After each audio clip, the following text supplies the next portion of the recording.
사회에서 전화기에서 참여를 하겠습니다. 네, 청취만.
교회는 늘 어린아이들 목소리가 들려야 행복하죠.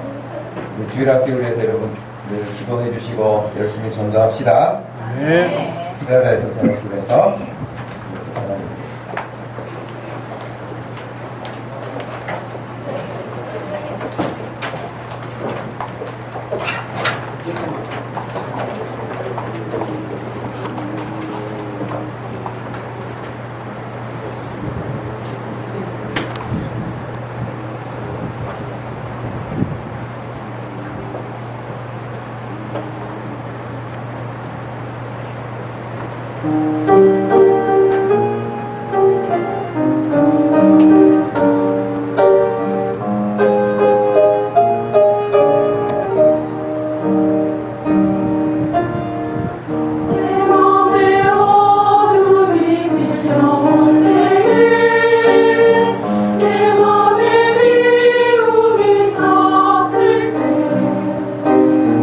예수 이름을 지어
찬양을 한 20분간 찬양을 하고 오늘은 찬양팀이 2팀이나 찬양을 하고 찬양이 풍성한 교회가 될 줄로 믿습니다.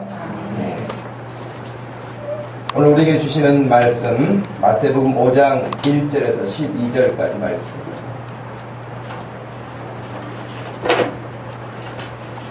마태복음 5장 1절에서 12절 말씀.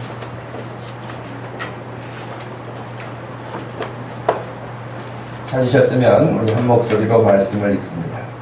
예수께서 무리를 보시고 산에 올라가 앉으시니 제자들이 나온지라 입을 열어 가르쳐 이르시되 심령이 가난한 자는 복이 있나니 천국이 그들의 것이며 애통하는 자는 복이 있나니 그들이 위로를 받을 것이며 온유한 자는 복이 있나니 그들이 땅을 기업으로 받을 것이며 의에 줄이고 목마른 자는 복이 있나니 그들이 배부를 것이며 긍휼히 여기는 자는 복이 있나니 그들이 긍휼히 여김을 받을 것이며 마음이 청결한 자는 복이 있나니 그들이 하나님을 볼 것이며 화평하게 하는 자는 복이 있나니 그들이 하나님의 아들이라 일컬음을 받을 것이며 그를 위하여 각해를 받는 자는 복이 있나니 천국이 그들의 것이니라. 나로 말미암아 너희를 욕하고 박해하고 거짓으로 너희를 거슬러 모든 악한 말을 할 때에는 너희에게 복이 있나니 기뻐하고 즐거워하라. 하늘에서 너희의 상이 큼이라. 너희 전에 있던 선지자들도 이같이 박해하였느니라. 아멘. 오늘 믿음의 종합검진 13번째 시간으로 긍휼의 마음이라는 제목으로 말씀을 전합니다. 사실 우리가 12절까지 길게 읽었습니다마는 우리가 오늘 보고자 하는 말씀은 7절 긍휼히 여기는 자는 복이 있나니 그들이 긍휼히 여김을 받을 것이며 라고 하는 이 짧은 한 절의 말씀입니다. 그러나 길게 읽었던 것은 하나님의 말씀을 읽기만 하여도 우리에게 하나님이 주시는 은혜가 있고 하나님이 우리에게 말씀하시는 것들을 교훈하시기 때문인 줄로 알고 이 말씀을 같이 읽었습니다. 복이라는 말 참 좋지요. 여러분, 참 너는 복스럽게 생겼구나. 그런 말도 좋은 말이죠. 물론 옛날에는 좀 이렇게 몸이 약간 뚱뚱하거나 그런 사람들을 보고 특별히 여성들을 보고 만면을 깐다 이런 말을 하는데 했었죠 옛날에는. 근데 지금 그런 이야기 하면 그냥 기분 나쁜 거예요. 그죠? 그것은 이제 옛날에는 몸매를 그렇게 중요시 여기던 때가 아니고 튼튼하고 일도 잘하고 지치지도 않고 아이도 잘 낳고 그럴 수 있는 며느리감이 최고였죠. 그러니 몸도 이렇게 건강해 보이고 좀 일정한 체구가 있으면은 좋아 보여서 다 복스럽게 생겼다 그렇게 이야기를 했죠. 얼굴이 큰 사람도 그렇게 생겼다 그렇게 하는데 요즘에 여러분 그렇게 말하면은 욕먹죠. 어찌됐든 간에 요즘에는 S라인입니다 뭐 그런 말을 한다든지 다른 말을 해야 기분 좋아하죠.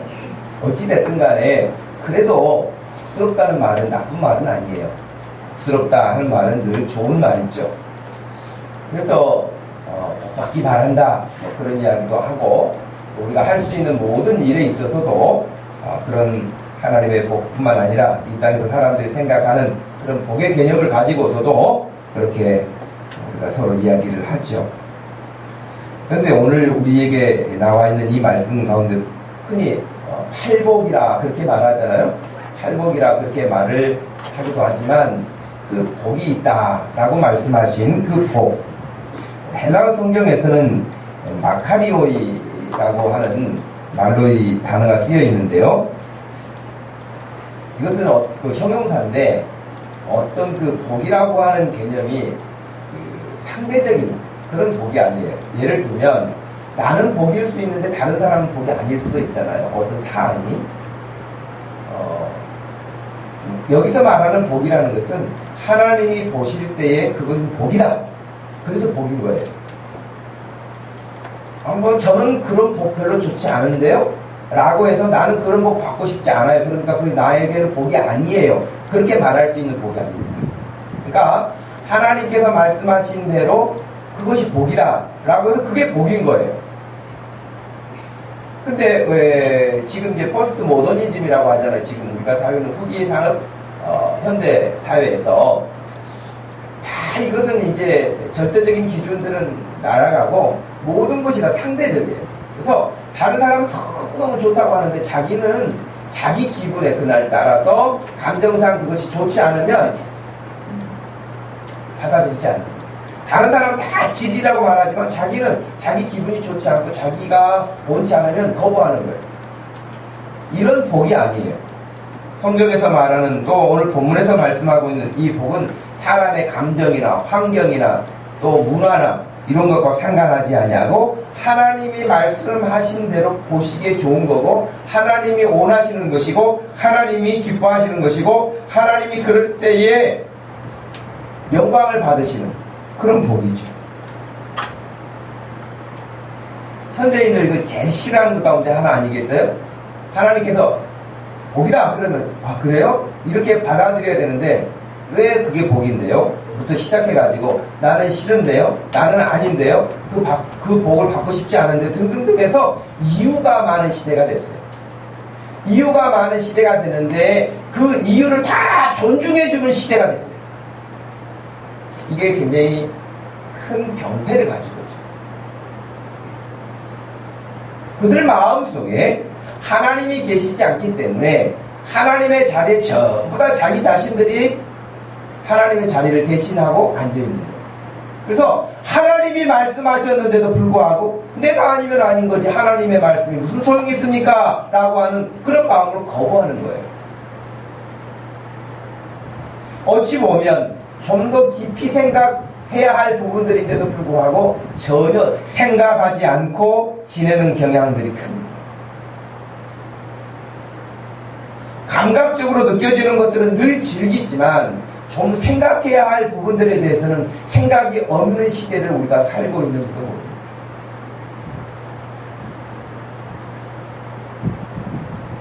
성경에서 말하고 있는 가장 큰 죄는 뭐냐면 하나님을 인정하지 않는 것뿐만 아니라 하나님의 자리에 자기가 대신 앉아있든지 아니면 하나님의 자리에 다른 어떤 우상을 놓고 살아가고 그것을 섬기든지 하는 것, 하나님이 가장 싫어하시는 일이죠. 우리는 지금 우리 개개인의 믿음의 상태를 점검하는 종합검진이라고 하는 주제를 가지고 우리가 여러 항목들을 살펴보고 있습니다. 내 믿음이 지금 건강한 믿음인가? 내 믿음이 건강한가? 중요한 부분이죠. 정말 중요한 부분이죠. 설령 우리의 몸은 말이죠. 우리의 몸이라는 것은 나도 모르는 사이에 병이 들 수도 있어요. 그렇죠? 아마 건강하다고 생각했는데 병이 들 수도 있죠. 그리고 다른 사람에 비해서 일찍 생명이 끝날 수도 있어요. 그러나 여러분, 영혼이 병들어서 영혼이 죽게 된다고 하는 것은 그냥 죽는 게 아니라 멸망하는 거예요. 영혼이 죽는 것은 멸망하는 건데 그것은 다시 돌이킬 수 있는 기회도 없고요. 영원한 멸망으로 떨어지는 것이죠. 그렇기 때문에 그런 영원한 멸망으로 떨어지는 영적 상태를 미리 점검하지 않게 된다고 한다면 정말 돌이킬 수 없는 무서운 일들을 맞닥뜨리게 되는 것입니다. 오늘 우리가 그런 의미에서 내 믿음이 건강한가라고 하는 그 항목에 있어서 내 마음에 긍휼의 마음이 있는가 하는 것을 살피는 거예요. 긍휼의 마음이 있는가. 긍휼의 마음. 이 긍휼이라고 하는 엘레오스라고 하는 이 단어는 구약에서는 어떤 단어로 썼냐면 헤세드라고 하는 단어를 썼는데 그 히브리어 헤세드를 번역할 때 헬라어에서는 오늘 긍휼이라고 하는 말로 엘레오스로 번역을 했어요. 그러니까 구약에서 헤세드라고 했을 때는 온유함도 있고요, 자비함도 있고요, 사랑도 있고요, 은혜도 있고요, 다양하게 표현돼요. 우리가 쓰는 어떤 용어에서 쉽게 그 말을 표현한다면 불쌍히 여기는 마음. 불쌍히 여기는 마음. 마태복음 15장 21절에 보면은 예수께서 거기서 나가사 두로와 시돈 지방으로 들어가시니 가나안 여자 하나가 그 지경에 와서 소리 지르되 주 다윗의 자손이여 나를 불쌍히 여기소서 내 딸이 흉악하게 귀신 들렸나이다 그렇게 했죠. 근데 거기서 나를 불쌍히 여기소서라고 말해요. 마태복음 6장 34절 말씀 예수께서 나오사 큰 무리를 보시고 그 목자 없는 양 같음으로 인하여 불쌍히 여기사 이에 여러 가지로 가르치시더라 그랬어요. 불쌍히 여기셨다 그렇게 되어 있어요. 그러니까 여러분 우리의 믿음이 내 믿음이 건강함을 유지하고 있을 때 나타나는 현상 중 하나가 뭐냐면 불쌍히 여기는 마음이에요. 불쌍히 여기는 마음. 근데 그 불쌍히 여기는 마음, 우리의 마음에는 지금 예수님이 말씀하신 것은 너 병들어서 불쌍하구나, 너 가난해서 불쌍하구나, 너 힘들어서 불쌍하구나 뭐 그러한 의미들도 배제시킬 수는 없지만 예수님이 오늘 말씀하신 마가복음 6장 34절에서는 목자 없는 양 같음을 보시고 불쌍하게 여기셨다 그렇게 말씀하셨어요. 이 세상 사람들이요 다 열심 가지고 삽니다. 정말 고생하고 삽니다. 열심히 일하고 고생해도 버는 돈 별로 수입이 없고 나갈 지출은 많고 그런 삶 가운데서 허덕이며 삽니다. 그것도 불쌍해요. 그 마음 정말 우리가 불쌍한 마음으로 봐야 할 부분이 있죠. 그러나 더 중요한 것은 뭐냐면 그들이 그렇게 살아야 되는 목적이 무엇인지 그 삶의 끝은 어떻게 되는지는 전혀 알지 못한다는 거예요. 전혀 알지 못해서 마치 예수님이 목자 없는 양 같은 여러분 양떼에게 있어서 목자가 없으면요 그것은 짐승의 밥밖에 되는 게 없어요. 양은 정말 목자가 없으면 스스로 존립할 수가 없는 그런 동물이에요. 목자가 꼭 인도해 줘야만 해요. 그리고 자기 스스로 길을 헤쳐나가는 그런 지혜로움이 없다고 그래요. 우리가 생각하면 이제 여러분 늘 사진으로 이렇게 양을 봤기 때문에 양을 보면 어떻습니까? 털도 부슬부슬하고 또 순하해 보이고 양하고 그러면 깨끗해 보이기도 하고 여러 가지 좋은 이미지가 있어요. 근데 여러분 대관령 목장만 가서 한번 보세요. 양이 그렇게 가서 꼭 안아주고 싶은 만큼 깨끗하던가요? 지저분 그렇게 지저분해요. 애들이 없어요. 정말 지저분해요. 더러워요. 또 냄새까지 나요. 그리고 여러분 양도요 순하지만은 않아요. 지성질 안 맞으면 들어받아요. 염소만 들이받는 게 아니에요. 양도 그래요. 우리가 생각한 것처럼 그런 이미지가 아니에요. 근데 아무튼 양이요 그런 어떤 형편인데 목자가 없으면 스스로 헤쳐나가지 못한다. 예수님이 보실 때에 사람들이 이렇게 보시면서 그들이 먹고 사는 거, 직장 나가서 사는 거 이것을 보시는 게 아니라 그것도 보시지만 그들의 영혼을 보시면서 목자 없는 양같이 너희들 그 끝이 어떻게 되는지 사자가 어떻게 오는지 맹수들이 어떻게 다가오는지 그걸 전혀 힘세를 알아차리지 못하고 그냥 그렇게 하는 여러분 하여튼 여러분도 보시는 그런 어떤 프로그램들 가운데 다큐 자연의 세계를 보면 특별히 동물의 왕국 이런 어떤 프로그램들을 보면 그 등치가 큰 사자도요 공격할 때에 내가 사자다 그러면서 막 이렇게 휘젓고 다니지 않아요. 얼마나 몸을 낮추는지 그 작은 거 하나 잡으려고도요 몸을 낮추고 숨도 아마 숨소리도 부시럭거리는 소리도 안 나게요 가만히 기다리고 있어요. 근데 우리 같은 사람은 이렇게 여러 가지를 보면서 그것들을 조심하는데 동물들은 약한 동물들일수록 여러분 기가 발달했잖아요. 이렇게 사슴이라든지 또 그 작은 어떤 그 짐승들 보면은 귀가 계속 이렇게 움직여요. 소리를 듣느라고 어디서 무슨 위험한 일은 없는가 해서 계속 귀를 움직입니다. 그럼에도 불구하고요 사자가 그 귀를 속이기 위해서 가만히 있다고 해요. 근데 그걸 모르고 물만 보고 먹을 것 있다고 해서 물만 보고 가요.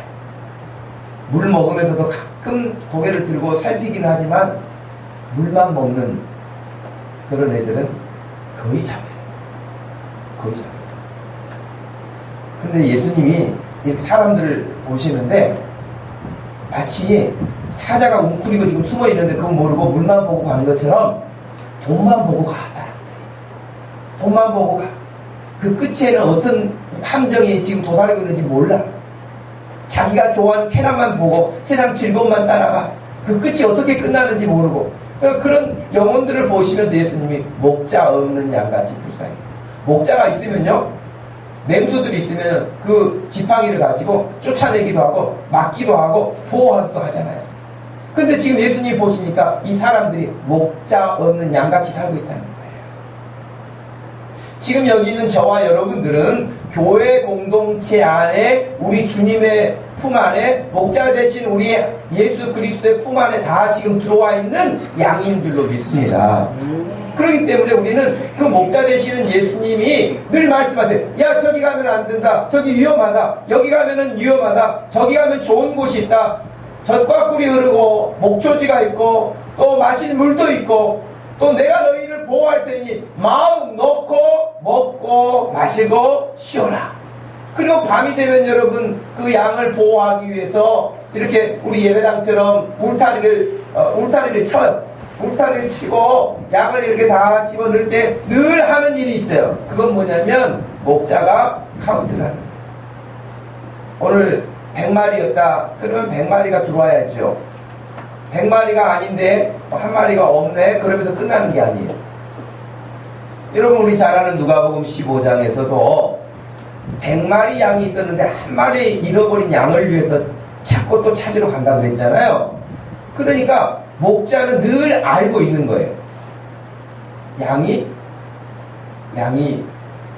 부족한지 아픈지 뭐 그런 거. 그러면 어떻게 요한복음 15장에 따르면요 여러분 목자는 그 양을 알고 양은 그 목자를 안다 그렇게 돼 있어요. 그래서 그 양은요 그 목자의 음성을 알기 때문에 목자가 부를 때만 가요. 다른 사람이 와가지고 부르면 가지 않아요. 이것은 영적으로 어떤 의미하고 같냐면요 오늘날 하나님의 말씀을 건강하게 받아들이는 사람은 하나님의 말씀만 받을 때 은혜가 돼요. 근데 분별력이 없는 사람은 이단이 하는 말도 듣고 가요. 이건 멍한 거죠. 분별력이 없는 거예요. 자기 주인이 누군지를 모르는 것이죠. 속이는 말인지 비슷하게 지금 모창을 하고 있는 것인지를 모르는 거예요. 제가 어떤 영상을 보니까요 개를 많이 키우는 집이 있더라고요. 외국에서 개가 한 10마리 정도 있는데요 복도에 줄 서 있어요. 개들이 개 이름을 부르니까요 자기 이름 부를 때만 와. 밥을 다 차려놓고 자기 이름 부를 때 자기 순서 기다리고 있어요. 개들도 자기 이름 알더라고요. 절대 다른 게 오지 않아요. 움직이지도 않아요. 자기 이름 부를 때까지 가만히 기다리고 있다가 자기 이름 부르면은 달려가는 그런 모습을 봤다고. 개도 자기 이름 아는데요 양도 자기 목자를 알고 목자도 자기 양을 알아요. 예수님이 보시니까 목자가 없어. 보호자가 없어. 지켜주는 자가 없어. 이끌어주는 자가 없어. 그게 얼마나 불쌍합니까? 여러분의 신앙에 있어서 정말 예수 그리스도가 우리에게 유일하신 목자시지만 또 교회 지도자를 세우셔서 하나님이 그런 일을 하게 될 때에 교회의 가르침, 교회에서 가르치는 가르침을 늘 귀하게 받으시고 배우실 수 있기를 바랍니다. 성경 공부 다른 데 가서 하는 사람들 대부분 문제를 만나요. 왜? 교회 안에서 건강하게 잘 가르치는 교회인데 굳이 다른 데 가서 할 이유가 뭐가 있겠어요? 어찌됐든 불쌍히 여기셨다. 마가복음 8장 2절 말씀에서도 내가 무리를 불쌍히 여기노라 그러시면서 지금 그들이 나와 함께 있은지 이미 사흘이 지났다. 그래서 그들에게 먹을 것이 없다 하시는 거예요. 저도 그런 경험은 없습니다만은 여러분 60년도 70년도에는요 60년도, 70년도에는 부흥회를 하면 기도원에서 부흥회를 했잖아요. 그러면 자기 먹을 것을 쌀을 싸가지고 올라갔어요. 그래서 거기 며칠, 뭐 일주일 이렇게 있으면서 거기서 밥을 해 먹고, 지금 기도원처럼 뭐 식당이 있으니까 밥이 나오기랑 그러지 않았어요. 근데 예수님 당시에도 말이죠. 예수님이 말씀을 전하시는 것을 듣기 위해서 이 마가복음 8장 2절에 보니까 그들이 나와 함께 있은지 이미 사흘이 지났다는 거예요. 그러니까 처음에 어느 날은 뭐 먹을 것 가지고 오기도 했겠죠. 그런데 사흘이 지났으니까 먹을 게 다 떨어지고 없는 거예요. 근데 예수님께서 그들을 보시면서 불쌍히 여기시죠. 그래서 오병이어의 기적을 일으켜주시는 장면이 나오잖아요. 오병이어의 기적을 일으켜주시는 것은 단순히 우리 배고픔만 채워주시는 것이 아니고 광야에서 너희들의 조상이 먹었던 만나를 생각하게 하고 그 만나를 내려주신 분이 하나님이신 것을 알게 하는 것과 마찬가지입니다. 마가복음만 하더라도 9장에 귀신 들린 그 한 아이의 아버지가 자기 아들을 데리고 와서 불쌍히 여겨달라고 하는 말을 또 합니다. 소경 바디메오라고 하는 사람도 예수님이 지나가신다는 소식을 듣고 다윗의 자손 예수 그리스도요 그렇게 부른 다음에 우리를 불쌍히 여겨달라고, 나를 불쌍히 여겨달라고 그렇게 말합니다. 한 사람만 더 이야기를 한다면 누가복음 18장에 나와 있는 세리가 기도할 때도 가슴을 치면서 나는 죄인이로소이다 그렇게 말을 하면서 나를 불쌍히 여겨달라고 말합니다. 여러분, 하나님 앞에서 여러분 기도하실 때 하나님 저를 좀 불쌍히 여겨주세요 그렇게 기도하신 적 있으시죠?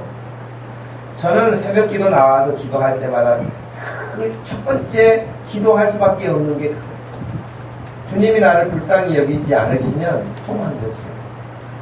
주님이 나를 불쌍히 여기시지 않으면 아무것도 해볼 수 있는 방법이 없어요. 에베소서 4장 32절 말씀에서 서로 친절하게 하며 불쌍히 여기며 서로 용서하기를 하나님이 그리스도 안에서 너희를 용서하신 것 같이 하라. 그럴 때도 불쌍히 여기라 그렇게 말씀하셨어요. 긍휼히 여기라 그렇게 말씀하셨어요. 여러분, 우리가 오늘 우리 개인의 믿음을 이렇게 점검하면서 긍휼의 마음을 이렇게 생각하고 있는데 성경은 정말 곳곳에서 이런 표현들을 반복하고 있습니다. 여러분, 최근에 신문 기사 가운데 여러분 그런 거 보셨을지 모르겠는데 엊그제 나온 신문 기사 가운데 맞벌이 부부신가 봐요. 그래서 집에 일찍 들어가지 못하니까 그 동네 짜장면 집에 전화를 해가지고 제가 돈을 드릴 터이니 저희 집에 짜장면 좀 배달해 주세요 라고 그렇게 했대잖아요. 그래서 동네에 잘 아는 분이어서 엄마 전화를 받고 짜장면을 배달을 했더니 빈 그릇을 가지러 갔다 그래요. 그랬더니 그 초등학생이 있는 집이었는데 그릇을 깨끗이 씻어가지고 내놓고 거기에다 편지를 하나 써놨더래요. 그리고 따뜻하게 먹을 수 있는 것을 보내주셔서 감사해요. 물론 자기 엄마가 보낸 것인지도 알아요. 그런데 그 배달해주신 그 아저씨한테 고마움을 그 아이가 표현을 하면서 그래서 돈 1,000원을 봉투에 담아놨더래요. 그래서 이 사람이 1시간을 울었다는 거예요. 짜장면집 배달원이라고 얼마나 가는 데마다 무시당하는데 그 아이가 자기를 그렇게 대우한 것에 대해서 너무 감동을 받은 거예요. 그 아이는 물론 어떤 마음을 가지고 그리 했을까 뭐 여러 가지로 상상할 수는 있죠. 근데 또 여러분 불과 얼마 전에 또 그런 기사도 비슷한 기사도 있었어요.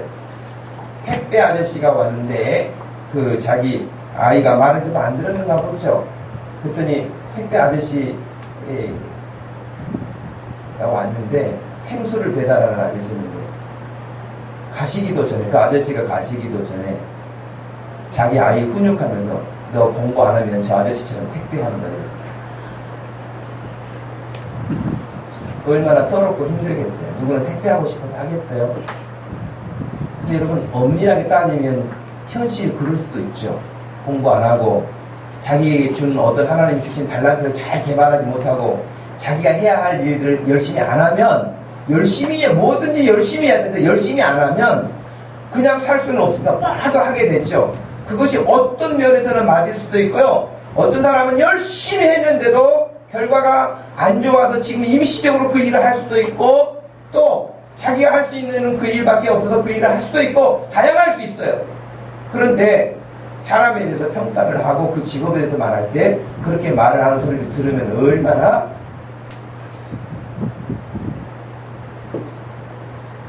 다른 사람을 생각할 때 우리가 마음에 여유가 없고 그 사람에 대해서 정말 생각해주는 그런 마음이 없는 이 세상을 우리가 살아가고 있지 않습니까?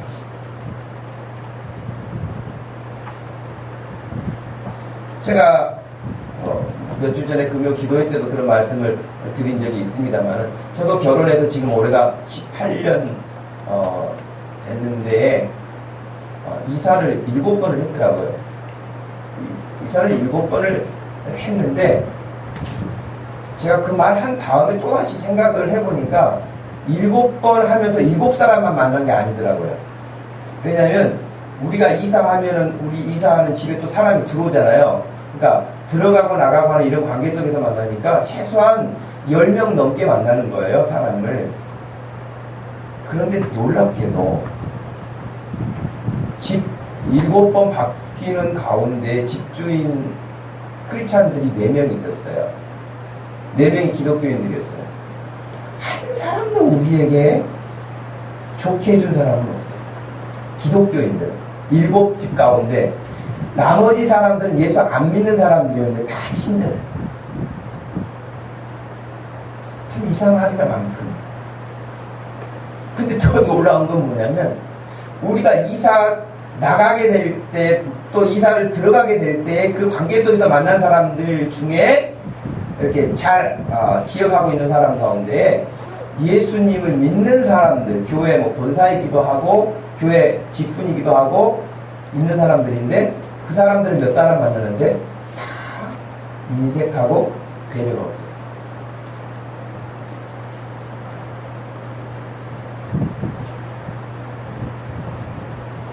심지어 어떤 사람은 우리가 살고 있는 집을 자기네들이 사가지고 들어오면서 우리가 이사갈 집이 좀 지저분하니 청소를 하고 들어갈 수 있도록 하루만 시간을 좀 주세요.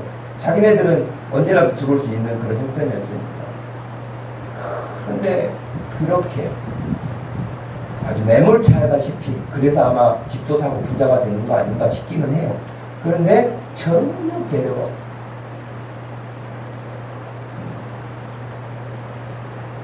그런 사람들 여럿을 만나고 왜 우리 그리스도인들이 그렇게 됐을까요? 제가 참 제 개인의 경험에 비춰서 볼 때에 물론 기독교인이라고 표시 안 된 사람들 집주인들 가운데도 예수님을 믿는 사람이 있을 수도 있겠죠. 그러나 공식적으로 믿음의 사람이라고 분명하게 밝혀져 있는 그런 사람들 중에는 한 사람도 어찌 그 7 집주인 가운데 한 사람도 그렇게 따뜻한 마음 가진 사람이 없었을까 하는 거예요. 이건 뭔가 예수 믿는 우리들의 마음속에 뭔가 문제가 있지 않는가, 우리의 믿음에 뭔가 문제가 있지 않는가, 다른 사람을 생각해주거나 배려해주거나 불쌍히 여기거나 긍휼히 여기는 마음이 없는 거 아닌가. 뭐 그러면서 할렐루야 그러면서 하나님을 높인다고 말하는지는 모르지만 하나님이 그 찬송을 받으실까, 하나님이 그 기도를 받으실까, 하나님이 그 예배를 받으실까 라는 생각이 듭니다. 그건 분명히 문제가 있는 것입니다. 제가 교육전도사로 있을 때도 인천에서 사회가 있을 때인데요. 그때도 뭐 그냥 옛날에 개발되지 않는 지역 산 밑에 이렇게 가건물들을 많이 지어서 도시로 발전되기 직전, 지금은 다 아파트가 들어왔습니다만은 그런 아파트가 들어오기 전에 그걸 가건물들이 지어졌어요. 그래서 다 영세한 공장들이 들어왔다고요. 저희 교회에 나온 뭐 장로, 권사, 집사 이런 분들이 대부분 그 지역의 그 건물들의 주인이에요. 제가 그때 어떤 한 권사님에게 제가 했던 기억이에요. 다 집세를 올린다는 거예요. 집세를. 근데 거기서 일하는 사장들이 다 영세업자들이라는 거죠. 근데 집 가지고 있다고 해서 그 건물 가지고 있다고 해서 계속 올리면 어떻게 되겠어요? 물론 받으면 좋겠죠, 자기가. 그러나 영세업자의 입장에서는 계속 집세를 올려줘야 되는 부담감이 크지 않겠어요? 그 열악한 환경에서 하는데.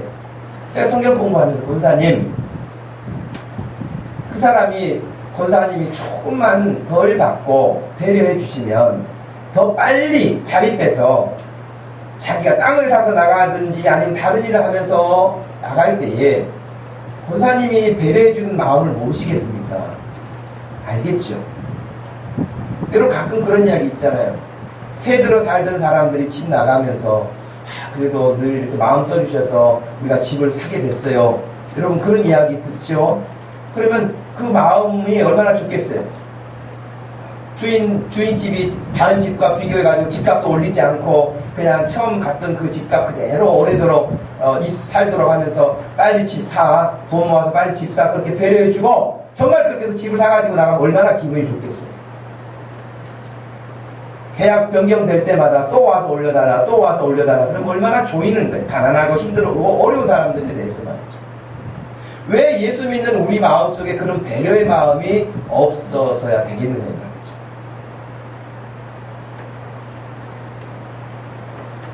그러면 우리는 이런 시대를 살면서 어떻게 살아야 되겠는가 하는 것입니다. 제가 이 말씀을 준비하면서 어떤 책을 하나 읽게 됐는데요. 그 책에 이런 이야기가 나와요. 목사님이 신학교를 다니실 때에 헬라어 교수님이 하신 이야기라는 거예요. 그 헬라어 교수님이 직접 경험하신 이야기를 해주시는데요. 여러분 헬라어가 좀 어려워요. 공부를 잘하는 분들은 쉽다고 생각할지 모르지만 어렵거든요. 어려움이 있어요. 그런데 그 헬라어 가르치는 교수님이 어떤 말씀을 하셨냐면 이번 학기말고사는 누가복음 10장에 나와 있는 선한 사마리아인에 대한 본문을 분석하고 의미를 해석하고 하는 것을 보겠습니다 하고 이미 예지가 나갔어요. 예시가 됐어요. 그러면 학생들이 막 단어를 외우고 문장을 외우고 그 다음에 그 시제를 분석하고 이런 것들을 막 하거든요. 그 이제 시험 당일이 됐어요. 시험 당일이 됐는데 학생들이 이제 밤새 공부하고 열심히 공부를 해가지고 시험 치는 당일날 학교 교문 앞에 험로한 사람이 정말 나타나가지고 도움을 요청을 하는 거예요. 자기 좀 도와달라고 요청을 하는 거예요. 근데 지금 시험 시간 다 됐는데 바빠가지고 학생들이 도움 요청하는 사람들을 다 외면하고 한 사람도 그 사람에게 다가간 사람 없이 시험 시간도 다 됐으니까 또 공부한 거 한 자라도 더 해야 되니까 이런 마음 때문에 다 들어왔어요. 근데 교수님이 딱 강단에 서시더니 그런 거예요. 오늘 아침에 여러분들이 이 시험을 선한 사마리아 사람의 시험을 치르기 위해서 너희에게 공부를 시켰고 그 일을 하기로 시험을 치르겠는데 오늘 너희들이 학교에 등교하면서 교문 앞에서 만난 사람이 있지 않느냐. 그 사람은 내가 일부러 시켜서 연기를 하게 한 것이다. 그런데 한 사람도 그 사람을 돌아본 사람이 없었다.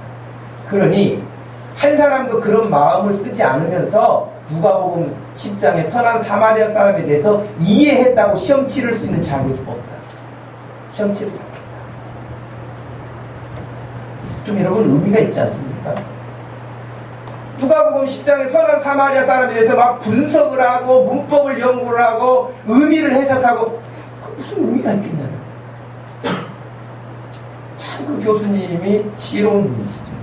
그래서 그 목사님이 하시는 이야기는 뭐냐면 그 헬라어 시간에 뭘 배웠는지는 기억이 나지 않지만 그 교수님이 하신 그 일은 지금까지도 잊을 수가 없다는 거예요. 왜 우리는 그런 긍휼의 마음을 갖지 못하냐. 여러분 그 누가복음 10장에 선한 사마리아 사람의 이야기가 뭡니까? 어떤 사람이 예루살렘에서 여리고로 내려가다가 강도를 만난 거 아닙니까? 강도를 만나서 그냥 돈만 뺏기는 정도가 아니라 거반 죽게 됐다고 그랬어요. 그래서 버려진 거예요. 다행히 거기를 지나가게 된 사람이 제사장이에요. 다행히 제사장이 지나가게 됐어요. 왜? 제사장은 그래도 다른 사람보다 더 사랑으로 그 죽어가는 사람을 감쌀 수 있기 때문에 다행이었죠. 그런데 놀랍게도 그 성경 본문에는 제사장이 강도 만나 쓰러진 사람을 보고 지나갔다가 아니고 피하여 지나갔다.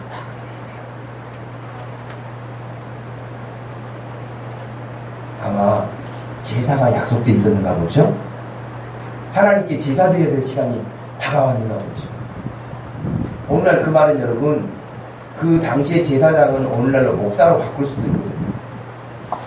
제가 아침에 물론 예배 시간 그 전에 충분히 시간을 가지고 오지만 만약에 촉박한 상황에서 오는데 누가 교통사고 났는지 자전거 옆에 버려져 있고 사람이 쓰러져 있다. 근데 시간을 내가 여기 멈췄다가는 예배 시간이 늦을 것 같아. 물론 오면서 119 전화를 할 수도 있겠죠. 그러나 가장 먼저는 뭐 해야 되겠어요? 차를 멈추고 사람을 먼저 봐야 되겠죠. 그렇죠? 아무리 예배가 중요하고 아무리 다른 하나님 앞에 하는 일이 또 있다 할지라도 지금 사람이 쓰러져서 죽어가는데 그걸 외면하고 나 예배 인도해야 되니까, 나 오늘 대표 기도니까, 나 오늘 찬양 인도해야 되니까 볼 수 없어 라고 한다면 무엇을 위한 찬양이며 무엇을 위한 하나님을 섬기느냐는 거예요. 우리 마음에 그런 긍휼의 마음, 불쌍히 여기는 마음이 없이 하나님을 향하여서 우리가 뭔가를 한다고 하는 것이 얼마나 우습냐는 거예요.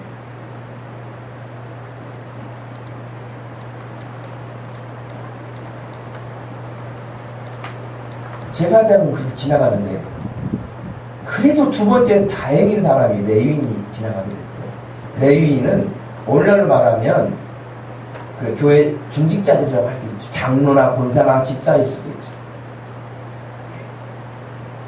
그럴 수 있어요. 그런데 놀랍게도 이 레위인 역시 똑같이 제사장처럼 피하여 갔어요. 여러분, 레위인들의 규정에 따르면은 죽은 사람의 시체를 가까이 있으면 안 돼요. 하나님 앞에 어떤 일을 하기 위해서는 구별함이 있었어요. 그럴 지나가요. 사람 지금 죽어가는데 어찌 그렇게 지나갑니까? 근데 그 당시에 완전히 무시당하는 사람, 사마리아 사람이 거기를 지나가게 됐어요. 그 사람 한 사람만 쓰러진 사람을 향해서 다가갔어요.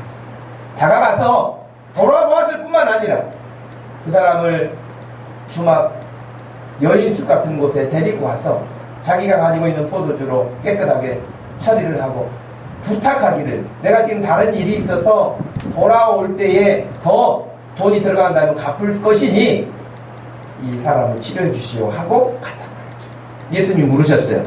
너는 이 세 사람 가운데 누가 그 강도 만난 사람의 이웃이라고 생각합니까? 세 번째 사람입니다. 그러면 너도 가서 그렇게 해라. 예수님의 답은 간단해요. 너도 가서 그렇게 하라. 연구하는 게 아니에요. 그렇게 하라고 하는 거예요.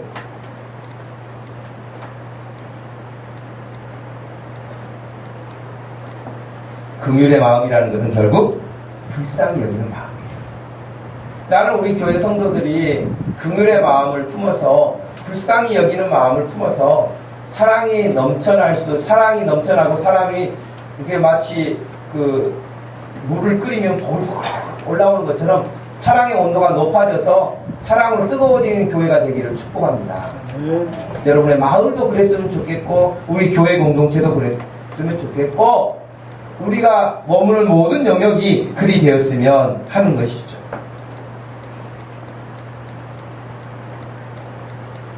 성경의 가르침의 중심이 사랑이라고 예수님이 말씀하셨죠. 마태복음 22장에서도 분명히 말씀하시기를, 한 율법사가 예수님을 시험하여 물었어요. 선생님, 율법 중에 어떤 율법이 제일 큰 율법이고 중요합니까? 예수님이 대답해 주시기를, 첫 번째 되는 계명이 뭐냐? 주 너의 하나님을 사랑하는데 마음을 다하고 뜻을 다하고 목숨을 다해서 하나님을 사랑하는 것이 첫 번째다. 성경에서 가르치는 거야. 두 번째는 내 이웃을 너의 몸과 같이 사랑하는 것이 두 번째 계명이고, 이 두 계명이 성경의 모든 가르침, 선지자들이 가르쳤던 모든 것의 결론이다 라고 예수님 말씀하십니다. 여러분, 얼마 전 대전 서구에서 일어났던 일, 여러분 뉴스를 통해서 들으셨을 거예요. 60이 넘은 택시 기사가 운전하고 가다가 갑자기 심장 정지가 와가지고 쓰러졌어요. 근데 더 놀라운 것은 그 택시를 타고 가던 승객이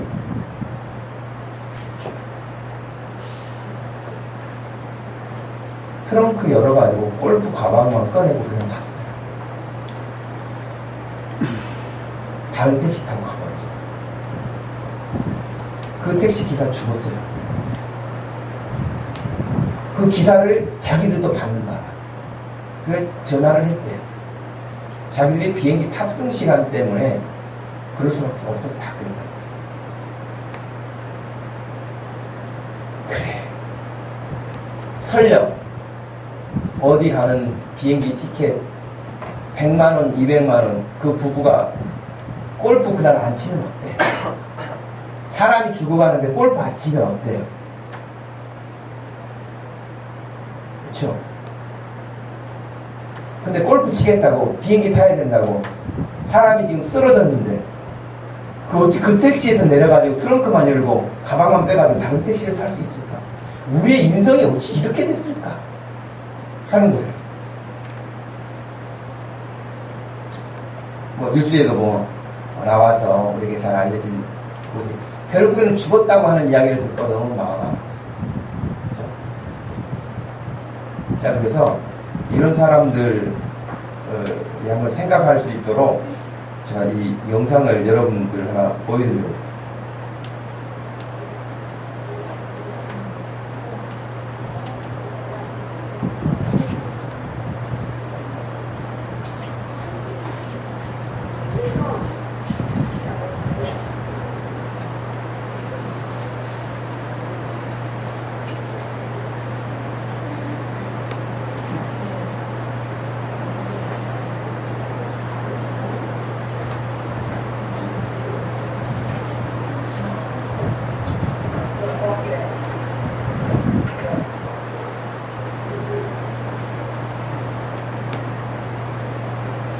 그 택시에서 골프채 가지고 내린 사람은 얘만도 못한 거죠.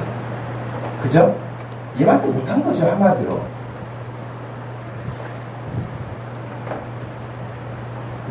우리 마음속에 품어야 할 긍휼의 마음. 그것은 우리 하나님으로부터 우리가 받은 사랑이에요. 여러분, 이 불쌍히 여겨야 될 사람은 가족도 불쌍히 여겨야 돼요. 남편도 불쌍히 여겨야 되고, 아내도 불쌍히 여겨야 되고, 부모도 불쌍히 여기고요. 자식도 불쌍히 여기고, 다 불쌍한 사람들이에요. 여기 다 불쌍히 여김 받지 않고 살 사람 아무도 없어요. 다 불쌍히. 그 긍휼의 마음을 품으라고 우리에게 말씀하시고 가르쳐 주세요. 그것이 예수 믿는 사람들의 마음이에요. 그것이 예수님의 마음이에요. 예수님의 심장이에요. 그래서 예수님은 심지어 십자가에서 죽기까지 하신 거예요. 불쌍히 여기는 마음 때문에. 우리 서로가 사실은 긍휼히 여기는 마음을 가지고 서로 좀 따뜻하게 품어주고 이해하고 존중하고 예의를 갖추고 하는 이런 사람이야말로 우리의 믿음의 건강성을 드러내는 것이라고 할 수 있습니다. 저와 여러분들이 이 아침에 다시 이 말씀을 보게 되면서 내게 사람을 불쌍히 여기는 마음이 있는가 한번 살피고, 그런 마음이 혹시 식어졌다고 한다면 또 우리의 마음을 잘 다독여서 내 마음에 이런 부분이 너무 많이 인색해졌구나, 식어졌구나 라고 하는 생각을 가져서 늘 고맙고 감사하고 사랑하고 베풀 수 있는, 이것이 이론으로 떠돌아다니는 이야기가 아니라 내 삶에서 그렇게 드러날 수 있어서 여러분의 주변 사람들이 여러분을 늘 예수 믿는 여러분 때문에 행복할 수 있기를 바라고, 예수 잘 믿는 건강한 믿음 가진 여러분 때문에 여러분 주변 사람들이 하나님의 큰 은혜를 누릴 수 있는, 하나님을 알 수 있는 그도 구원받을 수 있는, 그 생명에 이어갈 수 있는 사람들 될 수 있기를 주님의 이름으로 축복합니다. 하나님 아버지, 우리 예수님은 참 귀한 모습으로 우리에게 사셨고 보여주셨고 말씀해 주셨는데, 우리는 그 예수님을 닮아간다고 말하고 배운다고 말하고 그 예수님의 제자라고 말을 하면서도 실제로 우리의 모습은 너무나 부족할 뿐입니다. 부끄러울 뿐입니다. 하나님 아버지, 우리 마음속에 왜 이렇게 다른 사람을 생각하는 마음이 없어졌는지, 긍휼의 마음, 불쌍히 여기는 마음, 자비로운 마음, 은혜로운 마음이 왜 사라지는지 늘 우리 자신을 지켜볼 수 있도록 하시고, 하나님의 말씀으로 다시 회복시켜서 우리가 주님과 같은 마음 품고 이 세상을 살아가고 주님의 나라를 이 땅에 이루어가는 하나님의 백성들 되게 하여 주옵소서. 감사하신 예수님의 이름으로 기도하옵나이다. 아멘. 다 같이 일어나셔서 찬양합니다.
지금은 우리 주 예수 그리스도의 구원하신 그 은혜와 우리 하나님 아버지의 극진하신 사랑과 성령 하나님의 위로 교통하심이 우리가 하나님으로부터 긍휼함을 얻은 것처럼 이웃을 긍휼히 여기는 마음 가지고 살기 원하는 사랑하는 모든 성도들 머리 위에 지금부터 영원토록 함께 계실지어다. 아멘.